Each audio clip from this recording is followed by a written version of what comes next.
안녕하세요, 여러분. 이번 시간에는 코의 건강에 관한 주제를 가지고 여러분과 한번 소통해 보겠습니다. 인체에서 중요하지 않은 기관은 하나도 없지만 그 중에서 코는 아주 중요한 기관입니다. 당장 코로 숨을 쉬지 못하면 우리는 당장 죽습니다. 그리고 코로나도 코로 감염이 됩니다. 태어날 때부터 코에 이상이 있는 분도 있지만 살아가면서 이제 감기 같은데 자주 걸려서 충농증으로 발전되는 사람들도 많습니다. 근데요, 충농증에 후유증이 나타나는 분들도 있거든요. 대표적인 게 후비르 증상이라고요. 후비르 증상은 코가 목구멍으로 이렇게 넘어가면서 캑캑거리는 그런 증상입니다. 그런데 이 증상은요, 우리 목숨을 위협하지는 않지만 우리 삶의 질을 떨어뜨리는 아주 중대한 질환입니다. 그런데 코는 3번 이상 수술할 수 없다고 합니다. 코는 얇은 점막으로 이루어져 있어서요, 이제 1번, 2번, 3번 수술하면 이제 얇은 창호지처럼 돼서 그걸 뚫고 수술 못한다고 합니다.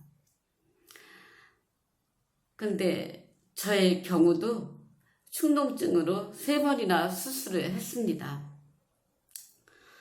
어렸을 때부터 감기에 자주 걸려서 이제 병원에 들락거렸고, 그러다 보니까 점차 코의 기능은 떨어져 갔고, 드디어 30대 때 1차적으로 강남의 유명한 이비인후과에서 수술을 받게 되었습니다. 그런데요, 수술한 게 별로 효과가 없었습니다. 이제 교수님은 수술 잘 되었으니 식염수로 코 세척을 잘 하라 하셨지만 그 세척도 별로 효과가 없었습니다. 그래서 1년 후에 다시 그 병원에서 이번에는 코의 중격이 삐뚤어졌다고 중격을 바로잡는 수술을 해 주었습니다. 받았지만 별로 그 역시 효과가 없었습니다. 그러다가 이제 드디어 서울대 이비인후과에서 다시 3차 수술을 받게 되었습니다. 그래도 역시 효과가 없었습니다. 후비르 증상은 계속되었습니다. 그래서 저는 이제 이비인후과에 가면, 서울대학교 이비인후과, 이제 저를 신경이 아주 예민한 환자, 뜨거운 감자처럼 취급을 하고 저를 아주 기피하는 환자 중에 한 사람이 되고 말았습니다.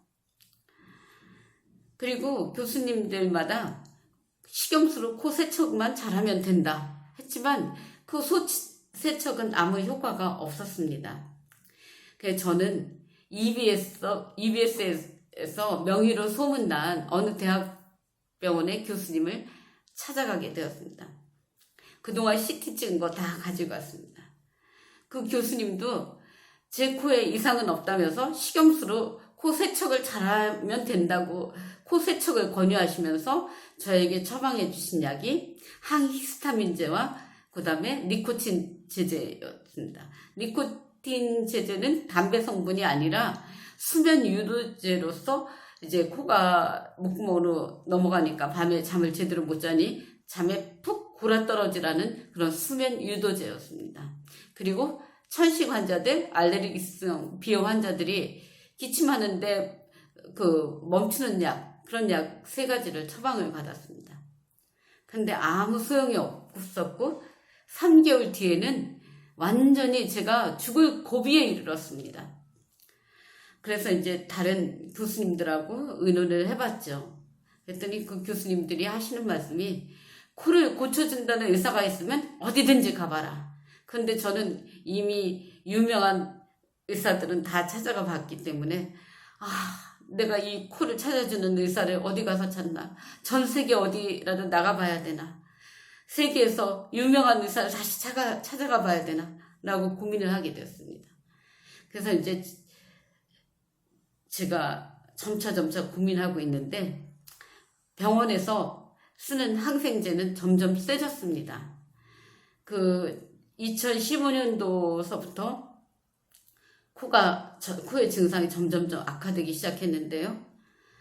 코에서 고음용 기름 냄새 같은 고름 냄새가 났고 미열이 났고 완전히 사람이 그로기 상태에 빠졌습니다. 그때마다 항생제를 처방했지만 그 강력 항생제는 3개월의 효과가 밖에 없었고 그 이상은 효과가 없어졌습니다. 그렇게 해서 이제 항생제 먹고 땜제식 처방을 했지만 땜제식 치료를 했지만 그거는 너무나 한계점이 분명했습니다. 저는 최종적으로 마지막으로 2020년도 2월 달에 분당 서울대병원의 이비인후과 선생님을 찾아가게 됐습니다. 우리 집에서 분당 서울대병원까지는 2시간이 걸립니다. 전철 타고 2시간. 그런데 제가 저 전철에서 하도 킥킥거리니까 제 반경 10m에는 아무도 앉지 않게 됐습니다. 가뜩이나 코로나로 사람들이 예민해져 있는데 주변에서 재채기라도 하려고 치면 그냥 막 눈을 휘둥그렇게 둥그렇게 뜨고 쳐다보는데 제가 킥킥거리니 아무도 제 옆에 오지 않았습니다. 그래서 이제 그 병원에서 그 교수님한테 진료를 받았는데 그 교수님 역시 CT에 아무 이상이 없다. 자기가 처방해준 약을 먹고 이제 동네 병원이나 가보라. 그쵸? 그 처방해준 역시 이미 앞에 교수님들이 그 처방해준 약과 다를 바 없었습니다.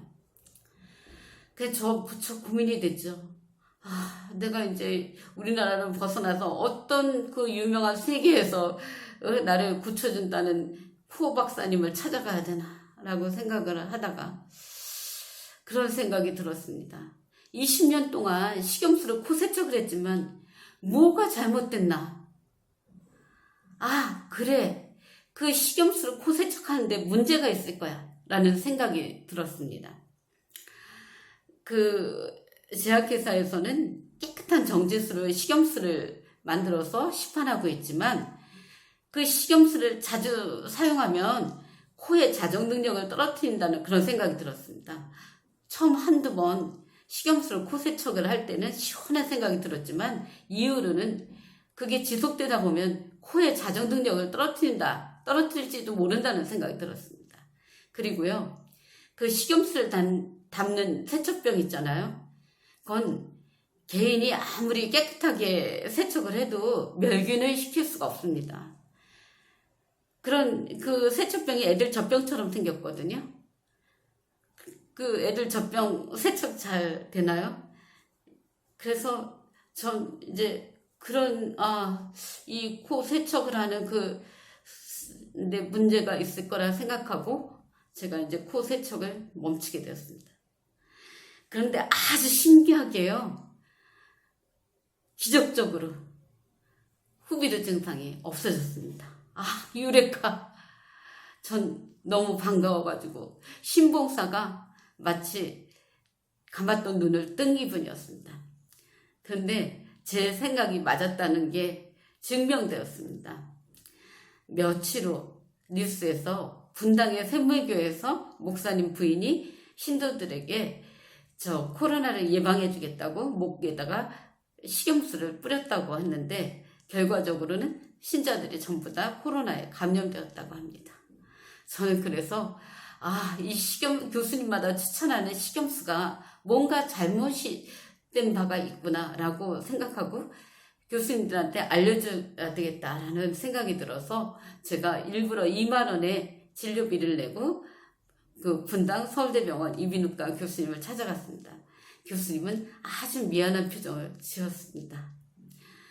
여러분도 자기 자신을 치료할 수 있는 우리 몸에서 영차 진료의 그런 능력이 있다는 것을 믿고 조금 느긋하게 마음을 잡수시고 우리 몸이 자정 능력을 한번 믿어보십시오. 감사합니다. 다음에는 더 좋은 주제를 가지고 여러분을 찾아뵙겠습니다. 감사합니다.